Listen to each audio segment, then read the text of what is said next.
talked about trade with them in terms of rare earth and all, but really more for it's like, if you take a look at what we just did with Pakistan and India, we settled that whole thing, and I think I settled it through trade. We're doing a big deal with India, we're doing a big deal with Pakistan, and I said, what are you guys doing? Somebody had to be the last one to shoot. But the shooting was getting worse and worse, bigger and bigger, deeper and deeper into the countries. And we spoke to them, and I think I hate to say we got it settled, and then 2 days later, something happens, and they say it's Trump's fault. But Pakistan has got some excellent people and some really good, a great leader. And India is my friend, Modi. And he's a mutual friend. Yeah, he's a great guy.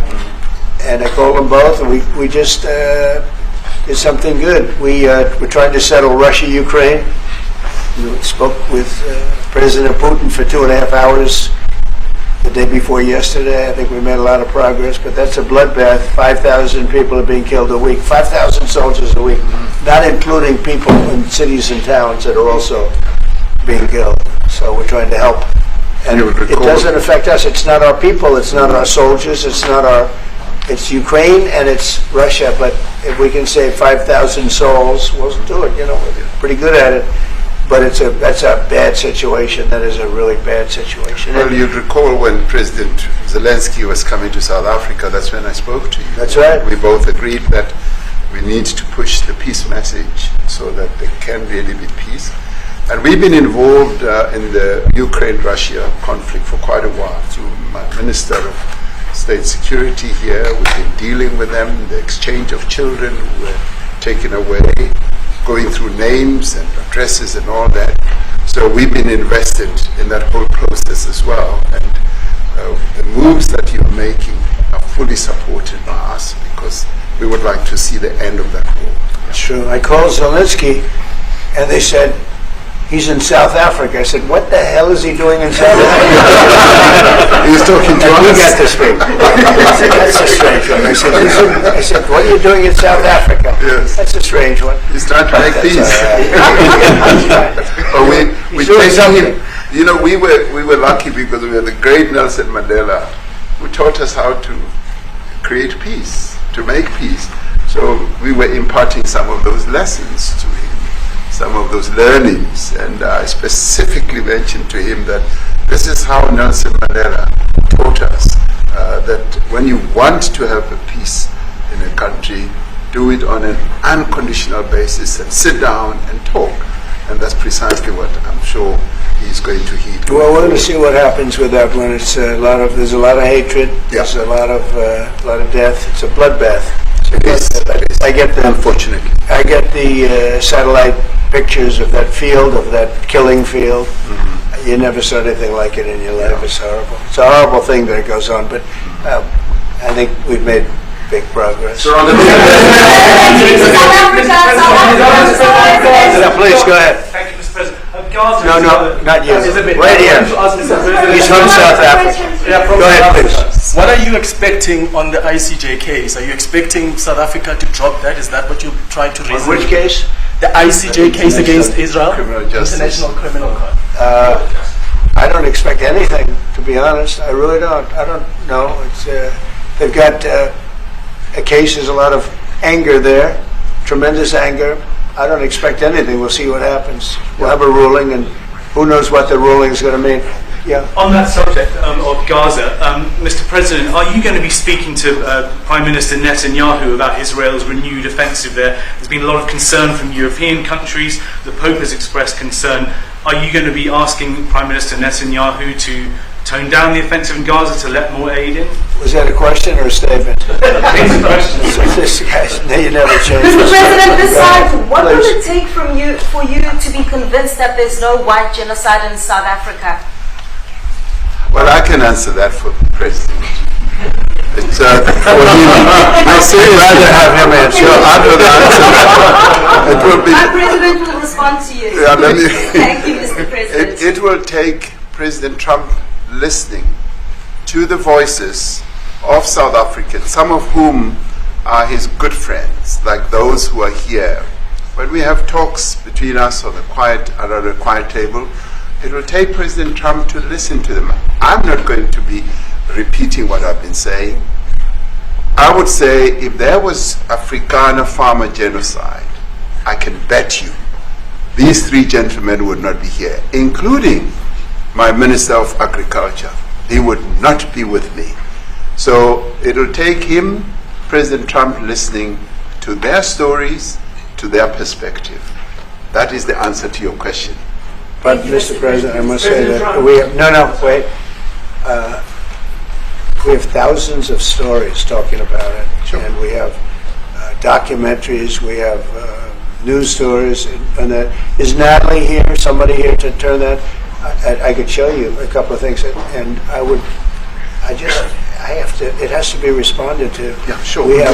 Let me see the articles, please, if you would. And turn the lights down. Turn the lights down, and just put this on. It's right behind you, Johan. There's nothing this parliament can do. With or without you, people are going to occupy land. We require no permission from you, from the president, from no one. We don't care. We can do whatever you want to do. Who are you to tell us whether we can occupy land or not? We are going to occupy land. Yes. South African occupy land. That's who we are. Honorable member, I can withdraw my membership from this useless parliament. Yes, honorable member. Must never be scared to kill. A revolution demands that at some point there must be killing, because the killing is part of a revolutionary act. Shoot to kill. Yamasa. Kill the poor, the farmer. Kill the poor, the farmer. Pa, pa, pa, pa. Kill your master. Kill the poor, the farmer. Kill the poor, the farmer. The mayor of DA in PE is a white man. So these people, when you want to hit them hard, go after a white man. They feel a terrible pain because you have touched a white man. Not because Mashaba and Soli will not be touched. They will be touched, don't worry.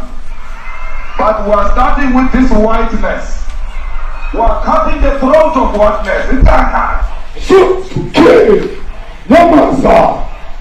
Kill the poor, the farmer. Kill the poor, the farmer. Pa, pa, pa. Shoot to kill. Yamasa. Kill the poor, the farmer. Kill the poor, the farmer.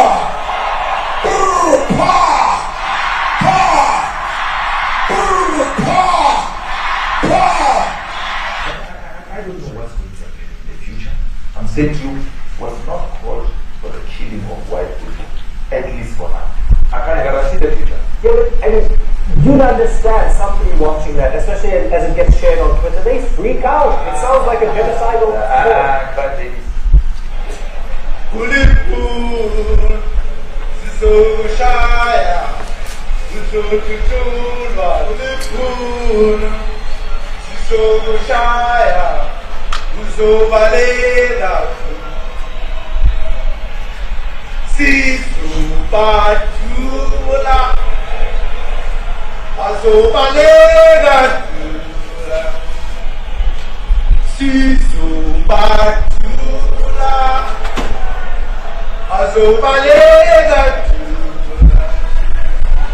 who will expropriate land without compensation, whether they like it or not. If they object, they can seek refuge in America. Now this is very bad. These are burial sites right here. Burial sites. Over 1,000 of white farmers, and those cars are lined up to pay love on a Sunday morning. Each one of those white things you see is a cross. And There's approximately 1,000 of them. They're all white farmers, the family of white farmers. And those cars aren't driving. They're stopped there to pay respects to their family member who was killed. And it's a terrible sight. I've never seen anything like it. Both sides of the road you have crosses.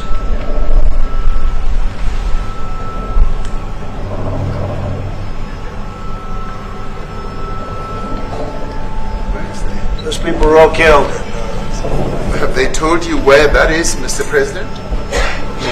No, I'd like to know where that is, because this I've never seen. But, okay. I mean, it's in South Africa. That's We need to find out.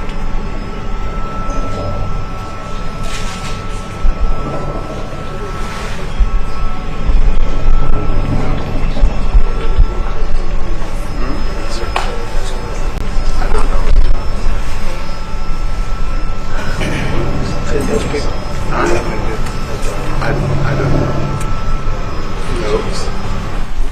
Okay. Mr. President, the Pentagon announced that it would be accepting a Qatari jet to be used as Air Force One. Perhaps What are you talking about? Can we have a South Africa question, please? Mr. President, the Pentagon spokesperson. What does this have to do with the Qatari jet?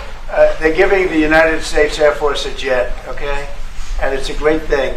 We're talking about a lot of other things. It's NBC trying to get off the subject of what you just saw. You are a real, you're a terrible reporter. Number one, you don't have what it takes to be a reporter. You're not smart enough. But for you to go into a subject about a jet that was given to the United States Air Force, which was a very nice thing, they also gave $5.1 trillion worth of investment in addition to the jet. Go back, you ought to go back to your studio at NBC, because Brian Roberts and the people that run that place, they ought to be investigated. They are so terrible the way you run that network, and you're a disgrace. No more questions for me. Go ahead, talk about that. Please, may we have a South Africa question, Mr. President Trump? Terrible. If they're committing genocide, why invite him to the White House? I'll be quiet. Sure, that's my question now. Let's go. Thank you so much, President Trump. Annika Larson from ENCA in South Africa. Thank you very much for hosting us. What would you like President Ramaphosa to do about the situation we've just seen on the screen? I don't know. Look, these are articles over the last few days. Death of people. Death. Horrible death. Death. I don't know. But you know that there are black people who are White dying South the most. Africans are fleeing because of the violence and racist laws. And this is all. I mean, I'll give these to you. So when you say what would I like to do, I don't know what to do. Look at this. White South African couple say that they were attacked violently. President Trump, when will you go and see for yourself if it is? Well, I could do that. Look, here's burial sites all over the place. These are all white farmers that are being buried. President Trump. And he asks about a jet that was given. My first question is about Africa. They're not interested in the You are so bad. You're such a bad reporter. If they're committing genocide, why invite them? Sir, if they are committing genocide, why invite the South Africans to the White House? May I finish, please, President Trump? President Ramaphosa. Mr. President This Trump. is one after another. This family was wiped out. I'm just looking. Can we get a President response from Ramaphosa, President can you give us your Ramaphosa? reaction to those videos, Mr. President? President Trump, could you? Well, I think the videos are so. No. When you look at the videos, I mean, how does it get worse? And these are people that are officials, and they're saying that kill the white farmer and take their land. That's what it is. And I have other friends in South Africa. I have people that left. One in particular that says you can't go there. He said they want to take your land. They take your land and they kill you. It's okay, and they say it's okay to do it. Now we're going to talk about it. But this is a tremendous. Look, this is story recent. These are all people that recently got killed. Yeah. And I don't know how it can get any worse. These are President Trump. and the men that you saw, the people that you saw in that movie, those are officials. Those are people that were in office. They had one march. They had a dance in your parliament, whatever you may call it, legislature. Well, let me clarify that. Yeah. Let me clarify that, because what you saw, the speeches that were being made, one, that is not government policy. We have a multi-party democracy in South Africa that allows people to express themselves, political parties to adhere to various policies, and in many cases, or in some cases, those policies do not go along with government policy. Our government policy is completely against what he was saying, even in the parliament. And they are a small minority party, which is allowed to exist in terms of our constitution. But you do allow them to take land. No. You do allow them to take land. Nobody can and then take when land. they take the land, they kill the white farmer. And when they kill the white farmer, nothing happens to them. No, there is nothing happens to them. There is criminality in our country. People who do get killed, unfortunately, through criminal activity, are not only white people. Majority of them are black people. And we have now the farmers are black. The farmers are not black. I don't say that's good or bad, but the farmers are not black. And the people that are being killed in large numbers, and you saw all those grave sites, and those are people that loved ones going, I guess on a Sunday morning, they told me, to pay respect to their loved ones that were killed. Their heads chopped off. They died violently. And we're here to talk about it, and I didn't know we'd get involved here, but I will say this, that if the news wasn't fake, like NBC, which is fake news, totally, one of the worst, ABC, NBC, CBS, horrible, but if they weren't fake news like this jerk that we have here, if we had real reporters, they'd be covering it, but the fake news in this country doesn't talk about that. They don't want to talk about it, but now they have to talk about it. But they won't. This won't even be a subject. They'll have him talking about why did a country give a free, think of this, why did a country give an airplane to the United States Air Force?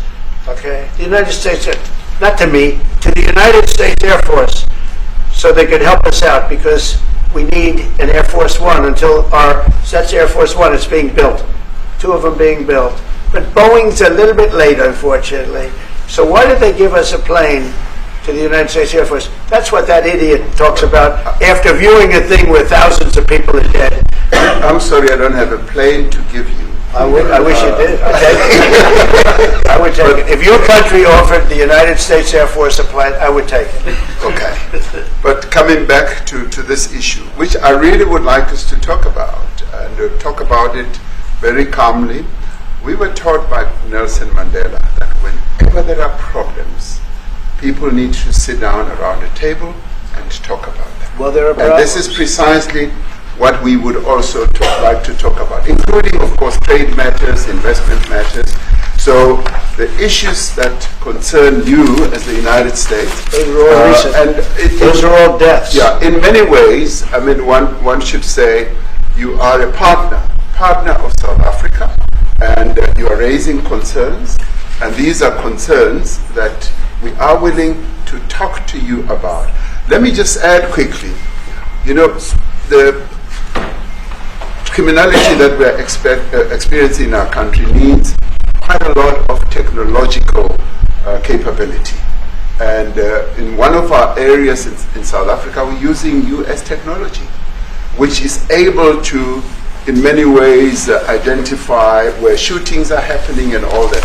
And I'd like to talk about that, because there is support that we can get from you as the United States to help us deal with all these acts of criminality. And that is what I believe partnership is all about.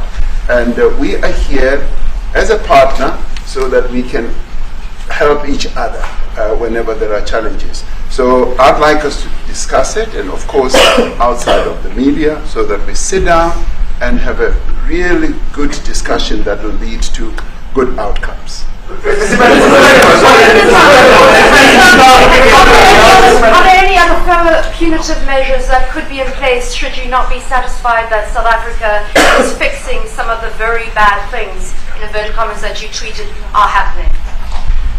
Well, there are a lot of bad things happening in many countries, but this in particular has been very, very bad, and because of we're going to have the whole world watching in another short period of time because you have the G20, and that's a big deal. And it seems like, I want you to look good. I don't want you to look bad. Very good. But we have hundreds of people, thousands of people trying to come into our country because they feel they're going to be killed and their land is going to be confiscated. And you do have laws that were passed that gives you the right to confiscate land for no payment. You can take away land for no payment. I want to clarify that because we have a constitution. Our constitution guarantees and protects the sanctity of tenure of land ownership. And that constitution protects all South Africans with regard to land ownership. However, we do say, because we've got to deal with the past, the government, and as your government also has the right to expropriate land for public use. And you're doing that. And we've never really gotten underway with that. And we are going to be doing you're taking people's land away we have not. From them. And those people in many cases are being executed.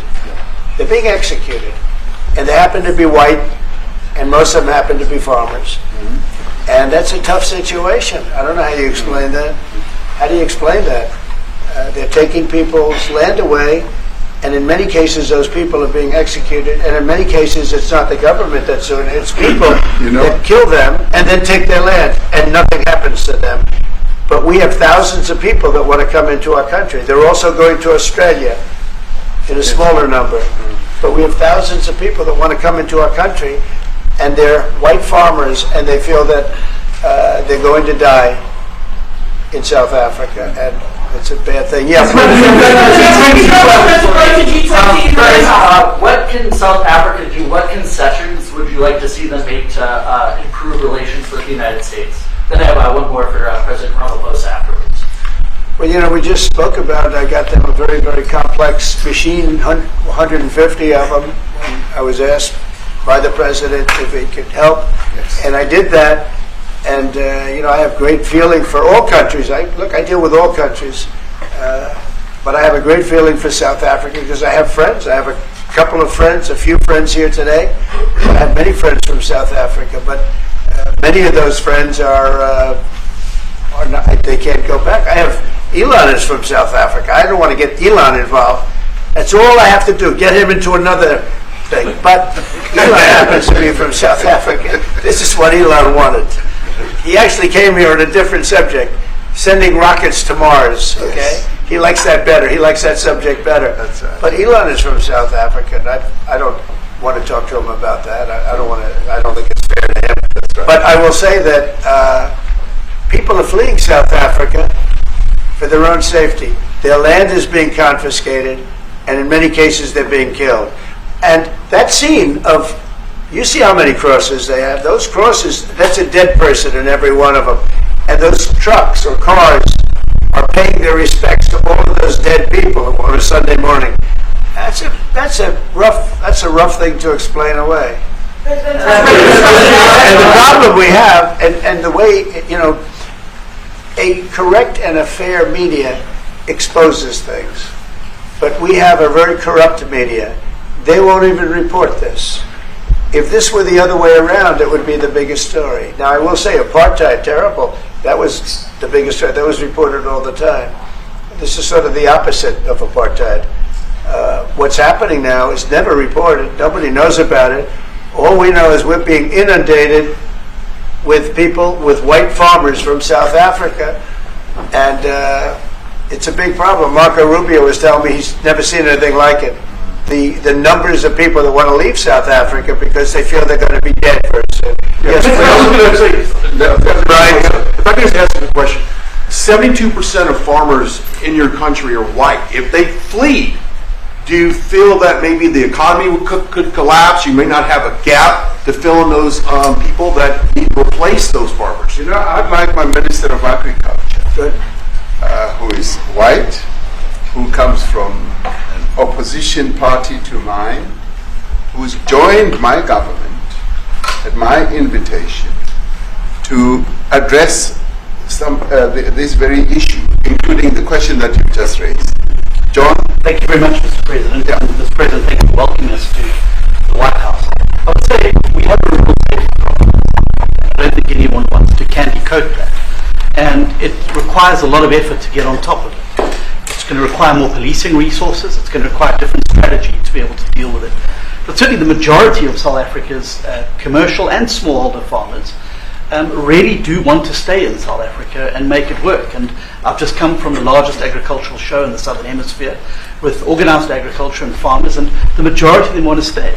But they too there have a memorial to those who've died as a result of farm attacks. And as the Minister of Agriculture, it is something that I'm particularly exercised with my colleagues at police and my colleagues in the justice cluster to start making farm attacks and stock theft a priority crime.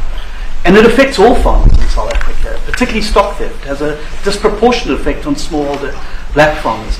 I also want to just say this, that the two individuals that are in that video that you've seen are both leaders of opposition minority parties in South Africa. Mkhonto Wesizwe under Mr. Zuma and the Economic Freedom Fighters under Mr. Malema. Now the reason that my party, the Democratic Alliance, which has been an opposition party for over 30 years, chose to join hands with Mr. Ramaphosa's party was precisely to keep those people out of power. We cannot have those people sitting in the union buildings making decisions. And that is why after 30 years of us exchanging barbs across the floor in Parliament and trying to get one over on each other, we've decided to join hands precisely to keep that lot out of government. Because the day they get in to the doors of the union buildings in South Africa or control of our parliament, that's what you're going to see. And that is why this government, working together, needs the support of our allies around the world so that we can strengthen our hand, grow our economy, and shut the door forever on that rabble getting through the doors of the union buildings, because then South Africa's future would be... So you denounced that type of language in the video that you saw? Oh yes, we've always done so. As government, as my own party, we are completely opposed to that. We, in 1955, adopted a document which said South Africa belongs to all who live in it. But why wouldn't you arrest that man? That man said, kill the white farmers, kill the white farmers. And then he danced, and he's dancing, and it's kill the white farmers. I'm not sure, but I think if somebody got up in Parliament and started saying kill a certain group of people, he would be arrested very quickly. That man is going all over South Africa, and that's not a small party. That was a stadium that holds 100,000 people, and I hardly saw an empty seat. That's a lot of people. That's a lot of representation.